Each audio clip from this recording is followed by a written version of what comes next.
अस्सलामु अलैकुम students, welcome to your own YouTube channel chemistry with Imtiaz Mari. तो आज हम यहाँ पे एक केमिकल इक्विलिब्रियम की रिलेशन पढ़ने जा रहे हैं, that is relationship between Kp and Kc। अभी Kp और Kc के दरमियान क्या रिलेशनशिप होती है, अल्दो Kp भी इक्विलिब्रियम कांस्टेंट है और Kc भी कांस्टेंट है। तो Kp is used for gaseous system, क्योंकि गैसेस पार्शियल प्रेशर अप्लाई करते हैं, तो partial pressure is easy to measure as compare to concentration. तो अभी ये दोनों कांस्टेंट हैं, लेकिन इसके बीच में हम यहाँ पे एक रिलेशन पढ़ेंगे। तो Kp और Kc में क्या रिलेशन बनेगा। फ़र्ज़ करें हमारे पास एक रिएक्शन है A, और इसी तरह A का पावर, A की कंसंट्रेशन A हमने ली है, और इसी तरह B रिएक्टेंट है, उसकी B कंसंट्रेशन ली है, और ये आपस में मिलके प्रोडक्ट बना रहे हैं C प्लस आपके पास है D। तो ये एक केमिकल इक्विलिब्रियम का रिवर्सिबल रिएक्शन है, जिसमें A और B और C और D, जबकि A, B और C जो है इसकी स्टेशोमेट्रिक कोएफिशिएंट्स को रिप्रेजेंट करता है। तो इससे पहले अगर हम इसको Kc फॉर्म में लिखें, तो Kc फॉर्म में लिखने का जो मेथड होता है, तो Kc बराबर होती है प्रोडक्ट अपॉन रिएक्टेंट की। तो इक्विलिब्रियम कांस्टेंट है, आप प्रोडक्ट ऊपर लिखेंगे तो C पावर C, और इसी तरह आपके पास D पावर D, और इसी तरह आपके पास A पावर A, क्योंकि जो स्टेशोमेट्रिक कोएफिशिएंट है इट चेंज इनटू पावर, और इसी तरह B इंटू पावर B। तो ये हमने क्या लिख दिया, Kc एक्सप्रेशन। अगर आप इसके लिए देखें, यहाँ पे जो Kc एक्सप्रेशन में मैंने लार्ज ब्रैकेट्स लगाए हैं, these large brackets represent the active मास, और एक्टिव मास का मतलब है concentration in mole per litre. तो ये Kc में लार्ज ब्रैकेट का यूज़ करते हैं because it show the active mass concentration in mole per litre. लेकिन अगर आप इसको सेम रिएक्शन को Kp एक्सप्रेशन में लिखें, तो Kp में हम ये लार्ज ब्रैकेट इस्तेमाल नहीं करेंगे, क्योंकि यहाँ पे ये कंसंट्रेशन को रिप्रेजेंट करती हैं। तो यहाँ आप इनको सिंपली यूँ भी लिख सकते हैं इन स्मॉल ब्रैकेट्स में। तो अभी P यहाँ पे रिप्रेजेंट करता है पार्शियल प्रेशर ऑफ C, और इसका जो कोएफिशिएंट है वो पावर A होगा, और इसी तरह P partial pressure of the D, और इसका कोएफिशिएंट आपके पास D होगा, और इसी तरह हमारे पास A partial pressure of A लिखेंगे, और इसी तरह इसका क्वेश्चन पावर A होगा, और इसी तरह पार्शियल प्रेशर ऑफ B लिखेंगे, और इसका पार्शियल प्रेशर B हुआ। तो ये दोनों कांस्टेंट हैं, ये इक्विलिब्रियम है, ये भी इक्विलिब्रियम कांस्टेंट है। ये रिप्रेजेंट करता है डाइल्यूट सॉल्यूशन की कंसंट्रेशन को, और ये पार्शियल प्रेशर को। तो इन दोनों के दरमियान हमने ये इक्वेशन लिख दी। अब हम इनकी रिलेशन देखेंगे। देखें फॉर एग्ज़ाम्पल, अगर आप यहाँ पे एक रिलेशन बनाएं, तो हमें ये पता है कि 8 कांस्टेंट टेम्परेचर, अगर आप देखें तो आपके पास क्या होता है 8 कांस्टेंट। फ़र्ज़ करें एक कांस्टेंट टेम्परेचर है, इस पे हमने एक जनरल गैस इक्वेशन लिखी है PV = nRT, this ideal gas equation. अगर आप यहाँ पे इसको यूँ रिप्रेजेंट करें तो P = n/V/RT, और ये n/V क्या होती है, इट रिप्रेजेंट द कंसंट्रेशन, और कंसंट्रेशन बराबर होती है नंबर ऑफ मोल डिज़ॉल्व पर लीटर वॉल्यूम में। तो इस इक्वेशन में हम क्या लिख सकते हैं, P = CRT। तो partial pressure of gas is also depend upon the concentration. किसी भी टेम्परेचर पे पार्शियल प्रेशर किसी भी गैस की कंसंट्रेशन पे भी डिपेंड करती है। तो फ़र्ज़ करें अगर हम partial pressure of A gas है, तो ज़ाहिर बात है उसकी कंसंट्रेशन भी लिखेंगे PaCART। अगर B गैस है तो उसका पार्शियल प्रेशर B है, तो उसकी कंसंट्रेशन भी होगी CBRT। और इसी तरह सी गैस है तो इसका पार्शियल प्रेशर भी सी है, तो इसका कंसंट्रेशन भी इसकी होगी CCRT। और इसी तरह partial pressure of D gas है तो इसकी कंसंट्रेशन भी लिखेंगे CDRT। तो मीन्स ये partial pressure equal to concentration. अब अगर इन वैल्यूज़ को इस इक्वेशन में पुट कर दें तो हमारे पास ये जो Kp बन जाएगा। अभी Kp है तो यहाँ पे देखें ये P पार्शियल प्रेशर है, और आपको पता है मैंने ये आपको बता दिया कि partial pressure is directly proportional to concentration. तो आप इनकी वैल्यू PC है, पार्शियल प्रेशर ऑफ C किसके बराबर होती है, तो आप यहाँ पे लिखेंगे इज इक्वल टू C, और इसी तरह ये भी C है, कंसंट्रेशन ऑफ CRT।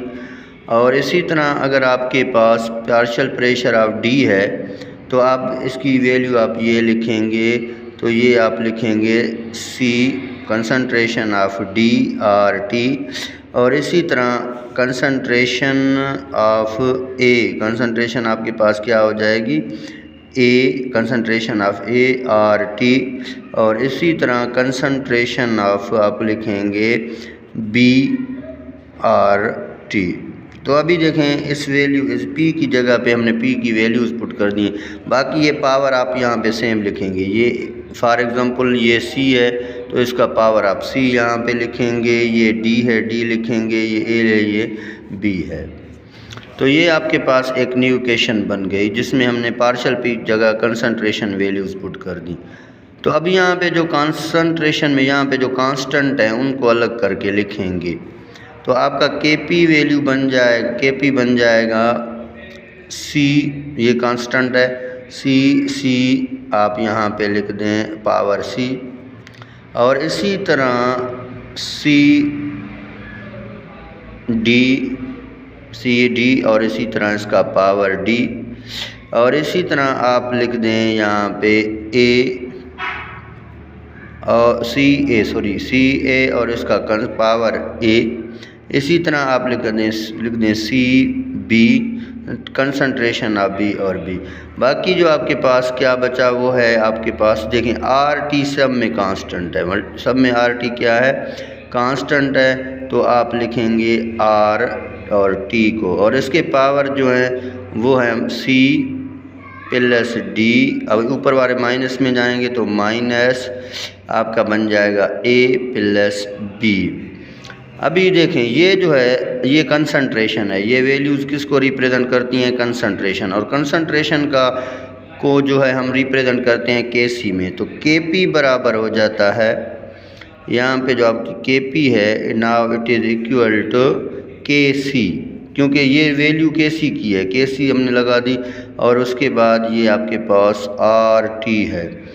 अभी RT की जगह के ऊपर हमने यहाँ पे लगाना है डेल्टा N।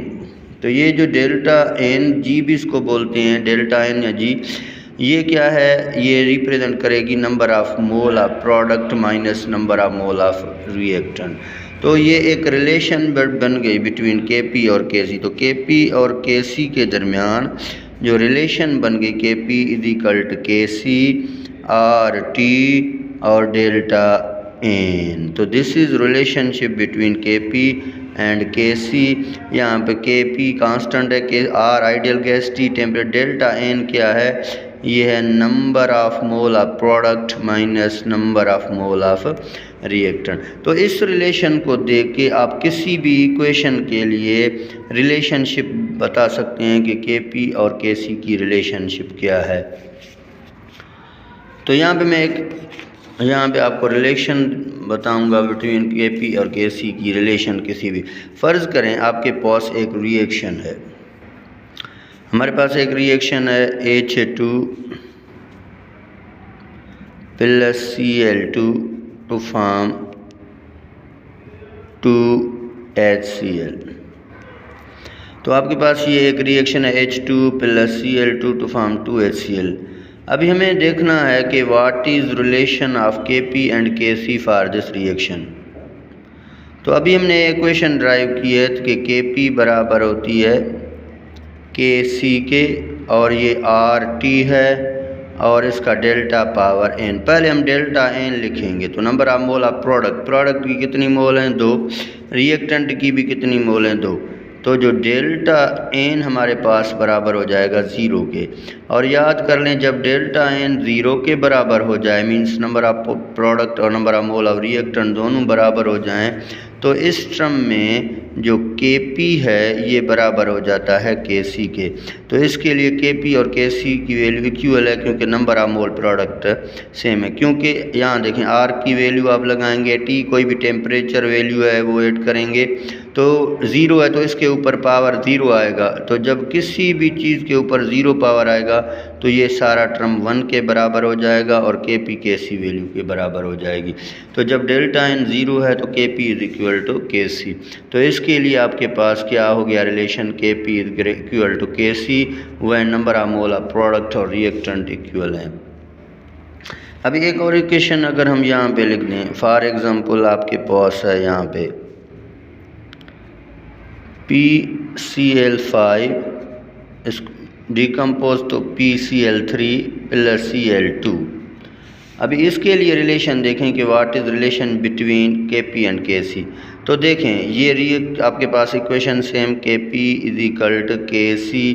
अभी आपके पास RT power delta n number of mole of product means reactant, तो यहाँ पे 2 - 1 तो अभी यहाँ पे आएगा 1। तो इसका मतलब है अब डेल्टा n की कुछ ना कुछ पॉजिटिव वैल्यू होगी। अभी देखें तो यहाँ पे Kp की जो वैल्यू होगी वो ग्रेटर हो जाती है Kc के। तो जब नंबर ऑफ मोल प्रोडक्ट ज़्यादा होंगे रिएक्टेंट के तो Kp ग्रेटर देन Kc। तो कुछ बच्चों सर ये कैसे, देखें फॉर एग्जांपल अभी इसको मैं यहाँ लिख देता हूँ Kp is equal for example आपके Kc की वैल्यू 2 है, R की वैल्यू 0.0821 हमने लगा दी एंड मल्टीप्लाई टेम्परेचर 273 केल्विन है और डेल्टा n पावर 1 है। तो ये वैल्यू अभी जाहिर सी बात है सेम रहेंगी, ये 0.02 एंड 2 है। अभी देखें इस Kc के वैल्यू को इससे भी मल्टीप्लाई करेंगे तो इससे मल्टीप्लाई, जब इन टर्म से ये Kc का वैल्यू मल्टीप्लाई होगा तो कोई ना कोई हमें Kp का वैल्यू मिलेगा। लेकिन आप देखें जब Kc की वैल्यू 2 है और इससे मल्टीप्लाई करने के बाद हमें Kp की वैल्यू मिली तो हमेशा Kp की वैल्यू जाहिर सी बात है वो ग्रेटर आएगी क्योंकि इनकी मल्टीप्लिकेशन से 2 से आंसर ज़्यादा आ जाएगा। तो इस टर्म में Kp की वैल्यू Kc से ज़्यादा आती है जब number of mole product greater हो दोनों रिएक्टेंट के या डेल्टा n पॉजिटिव हो। अभी हमारे पास अगर हम यहाँ पे एक और रिएक्शन लिखें for example SO2 to O2 और ये बनाता है 2SO3। अभी यहाँ पे इस इक्वेशन को अगर बैलेंस करें तो इसके लिए हमें Kp Kc की रिलेशन देखनी है। तो पहले डेल्टा n निकालें, 2 और 1 3। तो यहाँ प्रोडक्ट के में डेल्टा n में जो प्रोडक्ट है उसके मोल हैं 2 और रिएक्टेंट के 3, तो ये हो गया -1। अब डेल्टा n की वैल्यू क्या आ गई माइनस, और जब डेल्टा n की वैल्यू -1 आएगी तो जाहिर सी बात है Kp लेस देन Kc होगी। तो वह रिएक्टेंट के मोल ज़्यादा होंगे, product Kp less than Kc।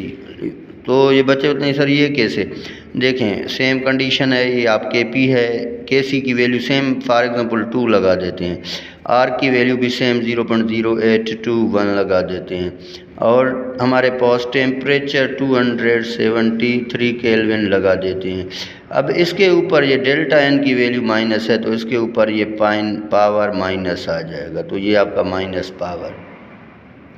अभी आप याद कर लें कि मैथमेटिक की ये रूल होती है कि जब आपके पास किसी भी चीज़ के ऊपर नेगेटिव पावर हो, जब किसी भी चीज़ के ऊपर नेगेटिव पावर हो तो सॉरी ये सारा टर्म इन्वर्स हो जाएगा। तो अभी ये बन जाएगा 2 डिवाइडेड बाय 0.0821 एंड हमारे पास 2 × 273 केल्विन, पावर माइनस वाला है तो प्लस में 1 आ जाएगा। अभी 2 को इनसे डिवाइड करो तो जाहिर सी बात है 2 को इससे डिवाइड करेंगे तो 2 की वैल्यू कम हो जाएगी, तो Kp की वैल्यू लेस हो जाएगी Kc के, क्योंकि Kc की वैल्यू 2 है तो आप जब इसको इसके साथ डिवाइड करेंगे कि तो Kp की वैल्यू लेस आएगी। तो that is relation between Kp and Kc और आपने समझ लिया होगा। Thank you.